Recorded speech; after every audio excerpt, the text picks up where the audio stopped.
Боловсролын зээлийн сан 1993 оноос дотоод зээл тусламж тэтгэлгийг, 1997 оноос гадаад зээл тэтгэлгийг олгож эхэлсэн байдаг. Нийтдээ олгосон нэг их найт төгрөгийн зээлийн 761 тэрбум буюу 76% нь дотоодын зээлд зарцуулагдсан байна.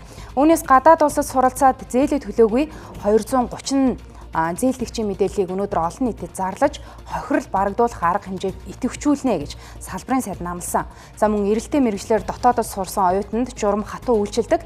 За гэтэл зээлээ заавал төлөх, хэрвээ төлөөгүй бол Монгол банкны хар жагсаалтанд оруулдаг юм а. За гэтэл гадаад суралцагчид зээлээ тэтгэмж болгуулдаг. Зээлээ төлөөгүй бол зээлийн мэдээллийн санд нэр нь ордоггүй гэх мэтээр ялгамжтай байгааг цэгцлэх ёстой гэж мэдгдсэн юм. За ингээд гэрээний үүргээ биелүүлэх 230. За гэрээн хэрэгжиж байгаа.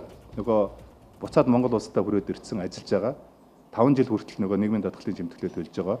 Төгссөн мэрэгчлэрээ суралцж байгаа. Өнөөдөр одоо 634 байгаа юм байна. За чөлөөлөлтөнд хамрагдсан өнгөрсөн хугацаанд одоо 97 оноос 2023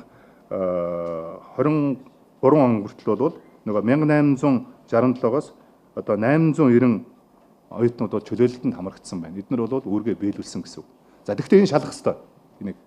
Энийг яагаад шалгах ёстой вэ гэхээр зарим хүүхдүүд төгсөж ирээд яг өөрийнхөө мэрэгчлэр ажиллаагүй нөгөө хөдөлмөрийн хөлсний хамгийн доод хэмжээгээр нийгмийн даатгалын шимтгэл төлөөд яваад байсан байна. Энэ чинь бол гэрээний үүргээ биелүүлэх гэсэн үг байхгүй. Тэгэхээр энэ нөхдүүдийг одоо бид нар энэ чөлөөлөгдсөн байгаа гэрээний үүргээ биелүүлсэн гэж үзэж одоо үзэмжээр чөлөөлөгдсөн энэ хүүхдүүдийг одоо бид нараас ялгах энэ зайлшгүй шаардлага байгаа юм байна гэж харж байгаа. За түүнчлэн боловсролын зээлийн сангийн тэтгэлэг, зээлийн сонгон шалгаруулалтыг цаашид олон нийтэд улам ил тод нээлттэй болгохыг зорж хуулийн хүрээнд боломжтой бүх мэдээллийг ил тод байршуулж ажиллана гэдгийг салбарын сайд онцолж байна.